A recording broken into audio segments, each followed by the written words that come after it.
Assalamualaikum warahmatullahi wabarakatuh. Halo dulur Fitka Channel. Bagaimana kabar Anda hari ini? Semoga kita semua dimudah lancarkan ya rezekinya dan segala yang baik-baik. Di video kali ini saya akan membahas mengenai bagaimana kodam penjaga melakukan perintah tuannya. Seperti apa? Monggo disimak sampai habis supaya ini bisa menambah pengetahuan. Wilujeng Rahayu, sugeng midhangetaken.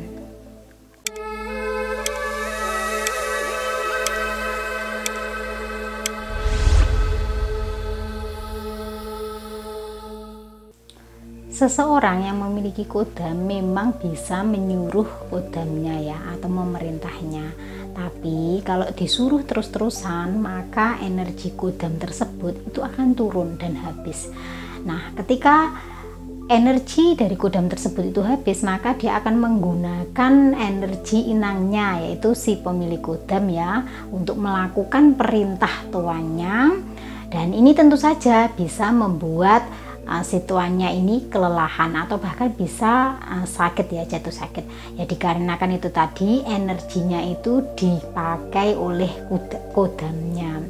Ini juga tergantung energi kodamnya ya. Kalau dia memiliki energi yang besar, maka dia tidak perlu menguras tenaga dari tuannya. Kalau dia memiliki energi yang kecil, maka tentu saja dia akan mempergunakan energi dari inangnya. Lalu bagaimanakah seseorang bisa menggunakan kodamnya untuk bisa disuruh atau diperintah sesuai dengan keinginannya? Yang pertama, jika seseorang tersebut memiliki energi yang selaras dan sefrekuensi dengan kodam tersebut ya, ini dengan dibatin saja atau diucapkan itu kodam sudah melakukan apa yang disuruh ya secara otomatis. Sudah bisa mengerti maksud dari tuannya, apa yang harus dia lakukan, dan ini juga tergantung pada kemampuan si kodam ataupun kesaktiannya, karena masing-masing kodam itu beda ya energi dan kesaktiannya. Kemudian kalau kodamnya ini jenis kodam leluhur ya, maka cara menyuruhnya atau memerintahnya yaitu dengan cara menyebut nama leluhurnya. Hal ini dilakukan untuk sebagai perwujudan menghormati ya pada leluhurnya. Kalaupun tidak tahu leluhurnya itu siapa, biasanya khususon untuk leluhur saya begitu ya, biasanya menyebutnya demikian supaya kodam leluhur tersebut bisa aktif dan mengerti maksud dari tujuan si tuannya. Lalu kalau kodam tersebut didapatkan dari amalan tertentu ya, maka cara memerintah atau menyuruhnya itu juga dengan mengucapkan amalan tertentu sesuai dengan yang diajarkan oleh guru spiritualnya. Kemudian kalau kodam tersebut didapatkan dari hasil diisi atau diberi atau hasil dari mahar ya, maka cara menyuruhnya atau memerintahnya itu dengan mengucapkan mantra sesuai dengan yang dianjurkan oleh si pemberi atau yang mengisi.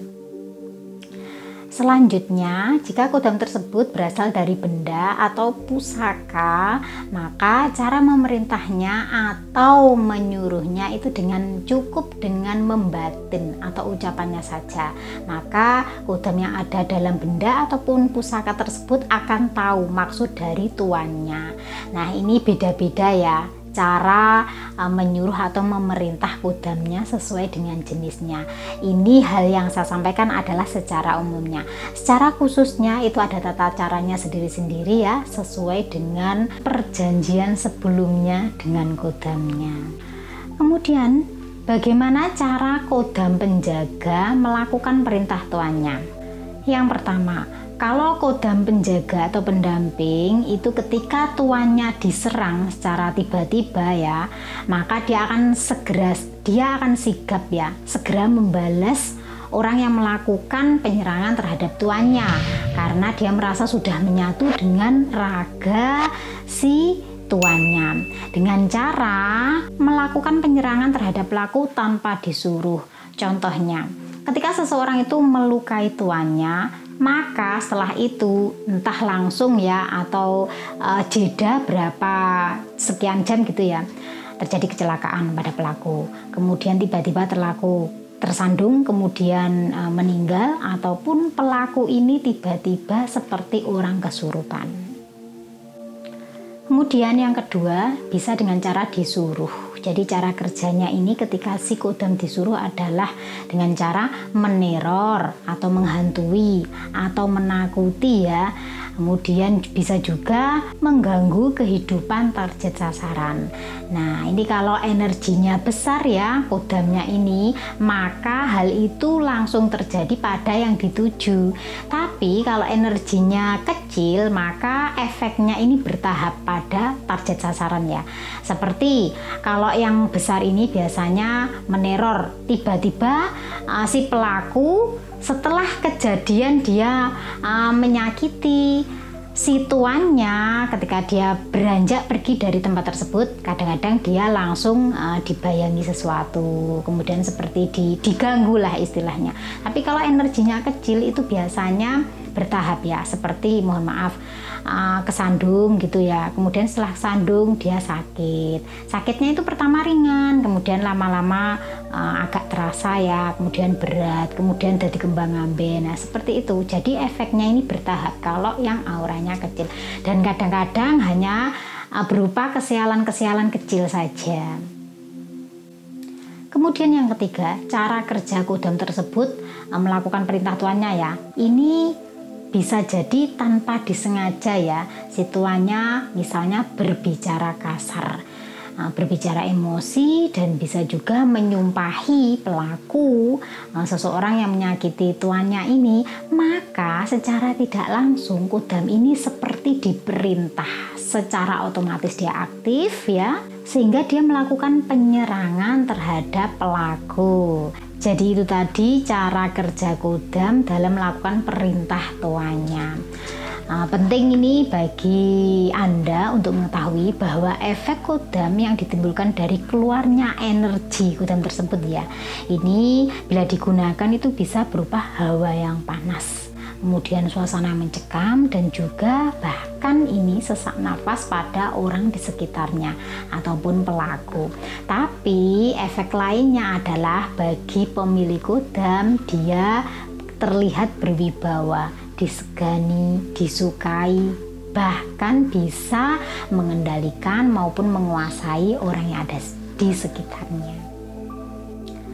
Dan pesan saya, penting sekali bagi pemilik kodam untuk terus meningkatkan spiritualnya kepada Tuhan Yang Maha Esa ya, supaya kodam tersebut bisa digunakan dengan bijak ya, bisa dikendalikan, tidak digunakan secara sembarangan, karena kebanyakan orang memiliki kodam itu hanya untuk kepentingan pribadi. Jadi ingat selalu bahwa apa yang kita lakukan hari ini itu pasti akan berdampak di kemudian hari. Karena itu nyata nggih. Jadi bijak-bijaklah bagi Anda yang memiliki kodam untuk mempergunakan dengan baik. Dan bagi Anda yang tidak memiliki kodam, supaya jangan tertarik ya.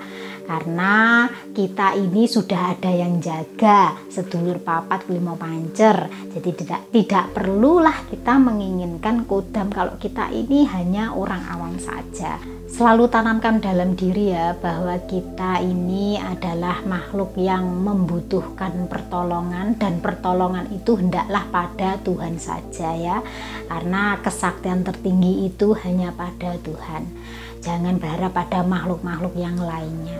Baik dulur, sekian yang bisa saya sampaikan. Mudah-mudahan ini bisa menambah pengetahuan dan wawasan. Saya mohon maaf apabila ada pernyataan saya yang barangkali kurang berkenan.